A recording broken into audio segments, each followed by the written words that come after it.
Sveiki visi. Atėjo pavasaris, atšilo oras, saulė išlindo, žiūri faina miške. Ir kartu su saulė išlindo žmonėm noras eiti į gamtą, į medžioklės. Ir padaugėjo skambučių iš medžiotojų, kurie domisi arba nėra įsigiję duslintuvo, arba galbūt įsigijo savo nelabai tinkantį ir patinkantį duslintuvą.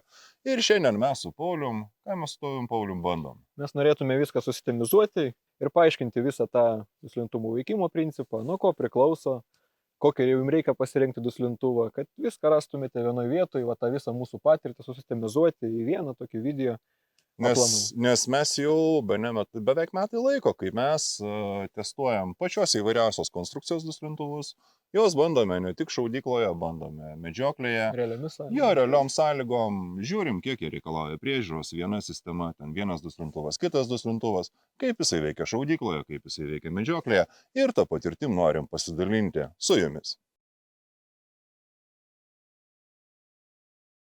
Tai visų pirma, visus norime nuraminti, kad visi duslintuvai yra geri ir visi duslintuvai veikia. Visiškai teisingai. Tik tai yra vienas dalykas, kaip ir mano nuomonė, kaip aš matau pasaulį, kad norint išsirinkti galbūt ne geriausią, bet tinkamiausią daiktą savo, tu turi pasidaryti tokią daugiau mažiau inventorizaciją, pačios savęs, kaip tu matai pasaulį, kaip tu medžioji, koks tavo yra medžioklės tipas. Koks medžioklės būdas, kiek tu medžioklėje sėlini, kiek tu bokštelėje medžioji. Tada iš viso to seka, kaip svarbu yra maksimalus garso slopinimas, ar galbūt tai nėra taip svarbu. Ateinam prie klausimo apie duslintuvo dydį. Na ir jeigu kalbame apie duslintuvus ir juos lyginam vienus su kitais, nes duslintuvų gamintojų yra N+K, tai mes tada turėtume kalbėti apie duslintuvus arba juos lyginti, tada, kai jų vidinis tūris yra panašus arba vienodas. Teisingai. Sakykime labai paprastą dalyką, ne? Duslintuvai veikia visi ir duslintuve pagrindinis dalykas, pagrindinis faktorius, kuris slopina garsą ir atatranką, yra tūris. Toliau atsiranda klausimas konstrukcinis, teisingai, kokios yra pertvaros ir ar yra naudojamas metalinis tinklelis garso slopinimui ir atatrankos slopinimui ar ne. Ir iš tiesų tas ir lemia duslintuvo kaip įrenginio slopinančio garsą ir atatranką faktorių. Taip, visiškai taip.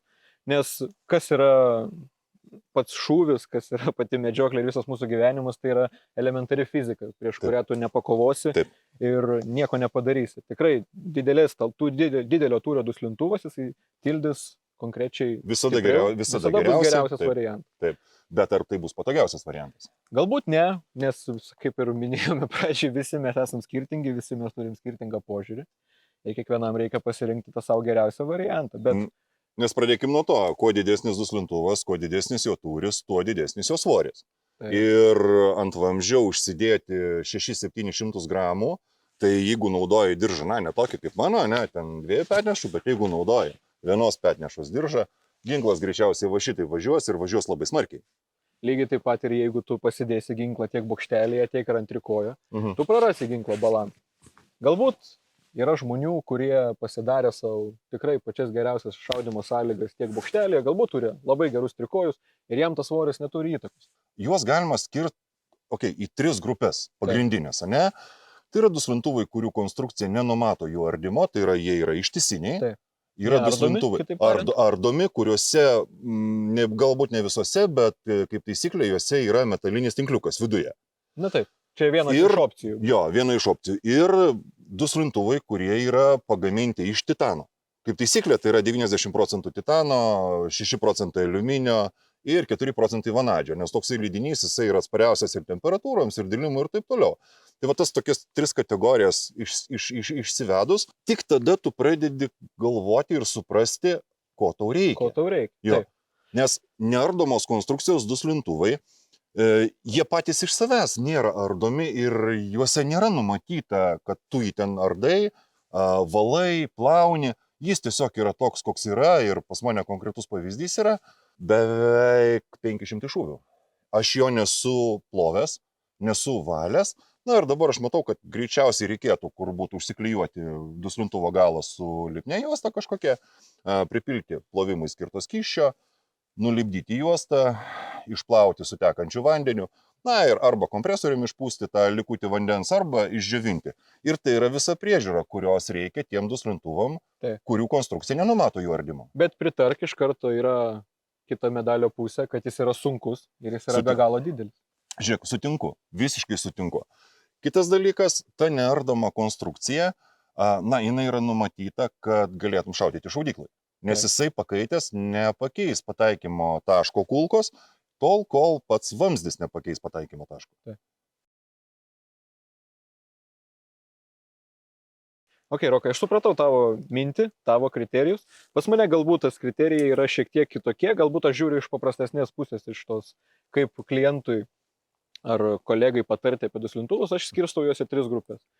Yra maksimaliai slopinantis garsą, yra vidutiniškai slopinantis garsą ir yra mažai slopinantis garsą. Sutinku. Tai iš to lygiai mes taip pat galime pereiti prie techninių savybių, bet žmogus, kuris atsako man, kad man reikia vidutinio duslintuvo, kuris nebūtų labai didelis, kuris man neužstotų optinio taikiklio. Na, nes kiekvienas duslintuvas šiek tiek matosi su Taip. pradiniu artiniu, dieninio taikiklio arba termovizorinio arba naktinio, jis šiek tiek matosi, šiek tiek fonuoja. Na, čia nieko nepadarysi, juk kuo didesnis, kaip ir kalbėjom, kuo didesnio tūrio duslintuvas, tuo jo skersmuo bus didesnis ir automatiškai mes jį užsukus ant vamzdžio galo, mes jį matysim. Na, aišku, ten pagal optiką priklauso, bet 4-5 kartai artinimas ir tau Tada tas dingsta. fonas dingsta. Taip, taip. Tai va, ir čia yra iš tos maksimalios pusės, jeigu tu nori, kad tau tiek daug silpnintų ir patį garsą, ir pačią atranką, tu renkiesi didelio tūrio, didelį duslintuvą, geros konstrukcijos su metaliniu tinkleliu. Bet su metaliniu tinkleliu duslintuvą tu turėsi prižiūrėti dažniau. Žinom. Tu turėsi jį ardyti, tu turėsi jį plauti, tu turėsi išvalyti, išplauti tą metalinį tinkliuką. Viskas, aišku, priklausys dar nuo to, kokio kalibro ginklų. Kokio kalibro ginklų tu šaudai, koks yra tavo ginklo vamzdis, kokiu tu šaudmeniu šaudai. Koks parakas, kiek sudegimas. Tai čia yra labai daug faktorių, todėl visą laiką reikia perspėti žmonės, kad jeigu tu nori to maksimumo, tai tada turi susitaikyti su to, turėsi kad tu turėsi įdėti darbą. Dirbti. Taip, Tu turėsi su juo dirbti. Jo. Vienareikšmiškai. Kitas dalykas, nedažnas turbūt pardavėjas pasako, kad tas metalinis tinkliukas anksčiau ir vėliau jisai sudegs. Taip. Ir jį reikės pasikeisti. Tai, toksai niuansas, kuris galbūt irgi tam tikrą pinigų sumą kainuoja, ne? Ir medžiotojas, kuris renkasi duslintuvą, jis turėtų apie tai žinoti. Taip, žinau. Vienareikšmiškai. Vienareikšmiškai. Lygiai taip pat kaip ir elementarų dalyką, kurį tu man tikrai pritarsi, kad reikia žinoti, kad visą laiką po šaudimu reikia duslintuvą nusukti. Oi, ir ne tik tai nusukti. Reikia dar ir vamzdį pratraukti su valymo virve arba su valymo šompalu, atsiprašau už nelietuvišką žodį, tam, kad pašalintume stambius parako likučius, kurie lieka vamzdį, taip, kurie grįžo iš duslintuvo, nes duslintuvas stabdo ne tik tai garsą, ne tik tai atranką, stabdo parako dujas, o su parako dujom išeina iš vamzdžių ir parako degimo produktai. Lygiai taip pat, kaip jeigu jūs darote, pavyzdžiui, per medžioklę daug šūvių arba tiesiog elementariai šaudėte šaudyklai, jums duslintuvas kaista, ten kaupėsi kondensatas, kuris lygiai taip pat persiduoda į patį vamzdį. Į vamzdį ateina tokia, aš net nemoku papasakoti, koks kaip tepalas, juodas, ta prasme, kaip kondensato daug. Ir šitie dalykai kenkia vamzdžiui, tas abrazyvas, kuris susidaro, kenkia vamzdžiui. Ir jeigu jūs nepratrauksite vamzdžio su virve, nepravalysit bent tos stambios frakcijos, anksčiau ir vėliau tokio duslintuvo naudojimas atves iki ko? Iki vamzdžio keitimo. Iki vamzdžio arba ginklo keitimo. Arba ginklo keitimo. Tai iš tos maksimalios pusės, jeigu tu pasiruošęs esi dirbti su juo, tai yra labai faina. Jisai tikrai bus maksimalus šūvio komfortas jūsų ausim. Ta vidutinė klasė, tokia, kur vidutiniškai silpina garsą ir slopina atranką, tarkim, tai yra, kaip tavo minėti, neardomi duslintuvai, kurie yra tikrai ne pačio didžiausio tūrio, tikrai ne pačio didžiausio skersmens, bet jisai tikrai jums užtikrins komfortišką šūvį, komfortišką atranką. Gerą atranką, tik to garso žinoma, kad bus daugiau. Kita vertus, Pauliau, sutik, labai garsas, kurį tu girdi, gerai, subjektyvus galbūt reikalas, bet garsas, kurį tu girdi, labai skirsis, tarkim, šaunant čia, kur yra miškas ir yra uždara erdvė, šaunant laukose, kur laukai yra pliki ir nėra jokios atmušimo galimybės. Taip. Labai skirsis šūvio garsas nuo to, ar yra lietus, ar tarkim, ar lyja, ar yra rūkas, ar rūko nėra, ar yra vėjas. Ta prasme, ir tą tikrąjį decibelų, tikruosius decibelus juos pamatuoti ne laboratorijos sąlygom yra neįmanoma. Kad ir laboratorijos sąlygom tu jį pamatuosi,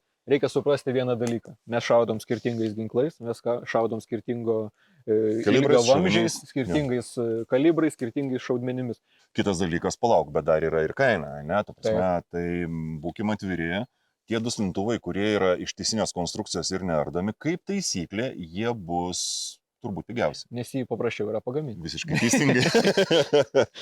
Tai va, o tie sudėtiniai duslintuvai, kurie bus arba nusukamas iš išorės korpusas, arba jisai bus apskritai ardomas į kelias dalis, jis visą laiką bus brangesnis. Jų gamintojas nenori, kad tau jisai po 3 šūvių pradėtų vaikščioti, kad jo konstrukcija išbirėtų po 100 šūvių ar kažkiek panašiai. Vienareikšmiškai. Apie titaninius duslintuvus nieko nešnekėjom. Taip, apie titaninius duslintuvus mes... Dvi rūšys. 3D printinti. Arba tekinti. Arba tekinti.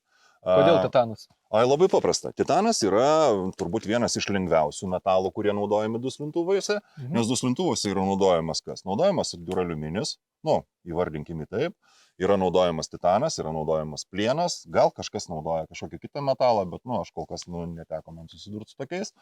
Titanas pats iš savęs yra lengvas. Taip. Ir yra atsparus. Ir atsparus, ir ilgamžiškas. Ir ilgamžiškas. Nors titaniniai duslintuvai, reikia pripažinti, kad titaninis duslintuvas, pavyzdžiui, šaudant šaudykloje, vieną šūvį paskui kitą, titaninis duslintuvas labai greitai kaista. Bet lygiai taip pat labai greitai. Greitai taušta. Jo, ir net ir pakaitęs titaninis duslintuvas vis tiek išlaiko tą savo struktūrą ir ypatingai 3D printintas duslintuvas, jis išlaiko savo struktūrą, jis nekeičia pataikymo taško, aš tą išbandžiau, jis tikrai nekeičia pataikymo taško, kada šaudai net su juo ir ganėtinai stipriai kaitys. Bet tai tikrai nėra faktas, kad ir jums tai bus. ir ta prasme, ir tai, kad duslintuvas yra lengvas, nereiškia, kad jisai nepakeis pataikymo taško, lyginant šūvį be duslintuvo ir su duslintuvu. Taip, visą laiką reikia tikrinti šaudykloje, mes juk esame etiški medžiotojai, kurie nori padaryti tą etišką šūvį. Na ir turim tą paskutinę opciją, tie maži duslintuvai. Taip. Tai tokia kategorija žmonių, kurie daug sėlina, galbūt mėgsta labai variminės medžioklės, kur reikia tikrai ginklą tą nešiotis, jisai, jeigu ilgas ir sunkus, tau tikrai bus... Kur reikia kompaktiškumo tiesiog. Taip, tiesiog, kurie žmonės... Arba kalibras. Tarkim, nereikalauja didelio duslintuvo. Taip, ten maža kalibriai, visi tai tikrai to mažo duslintuviuko užteks, tai pilnumoj. Bet reikia žinoti tai, kad jisai tau tiek netildys garsų. Kitas dalykas, jeigu tu uždėsi mažo tūrio duslintuvą, tarkime, ant rimto magnumo, kiek jisai laiko tarnaus? Kiek jis laiko tarnaus klausimas. Viskas priklauso vėlgi, grįžtam prie iš materialo, kuris yra pagamintas. Ir prie priežiūros. Nes jeigu tu neprižiūrėsi duslintuvo, kuris kaupia viduje nuosėdas, pavadinkim taip, nes tas metalinis tinklelis, jisai kaupia nuosėdas, ne? Jeigu tu jo neprižiūrėsi ir laiku jo neišvalysi ir neišplausi ir nesutvarkysi tinkliuko, gali būti pup. Gali. Ir skrendantis duslintuvas galimai sumedžios už tave šerną. Nekalbėkim gal taip jau į kraštutinumus per daug nenai. Yra paprastas dalykas. Duslintuvas yra renkamas pagal kalibrą, pagal šaulį, pagal šaulio įpročius, pagal jo norus, pagal medžioklės būdus ir pagal tai, kiek jisai kainuoja. Prasakykime atvirai. Vis tiek, kaina, mes lietuviai, mums tos kainos. Būkime atviri. Nežiūrinti tai, kad titaninis duslintuvas tikriausiai turi mažiausiai trūkumų, būkime atviri, jis yra brangiausias. Ir už vieno titaninio duslintuvo kainą galima įsigyti 2 neardomo korpuso duslintuvus. Na taip. Ir tada tu pasirenki, ko tau reikia. Kalbant mes kaip lietuviai, vis tiek norim iš vieno daikto išspausti 3 viename, 2 viename. Taip. Ir tikrai ne vieną jau už klientą esu turėjęs, kuris nori tą patį duslintuvą naudoti ant skirtingų ginklų ir ant skirtingų kalibrų. Ir tą galima daryti, Žinom. Bet reikia suvokti, kad duslintuvas parenkamas pagal didįjį kalibrą, didžiausią kalibrą, reiškia atitinkamai jo skylė viduje bus skirta didžiajam kalibrui, jį uždėjus ant mažesnio kalibro, jis tiesiog, jis veiks. Bet jis neišpildys visko, ką jisai galėtų, jeigu ta skylė būtų tinkama tam kalibrui. Taip, vienareikšmiškai. Tiesiog turite atkreipti dėmesį, kad, kaip ir minėjo Rokas, kad turi būti skylė didžiausio kalibro, o sriegį jau galima ir per... Ne, tai sriegį galima ir per įvarę ten pasireguliuoti. Yra tų sprendimų. Tai yra įmanoma ir taip daro žmonės. Nors pasakysiu atvirai, man, tarkim, patikimiau negu tiesiog sriegis į sriegį, man tai yra patikimiausias būdas tvirtinimo. Na, čia jau kiekviena papildoma detalė tikrai. Nes, žinai, aš tai toks žmogus, žinai, kad man jau turi būti, toks, geležys į geležį ir jokios plastikinės įvorės. Koks optimalus duslintuvo skersmuo? Na, čia vėlgi, jeigu negrįžtant į kriterijus, į kraštutinumus.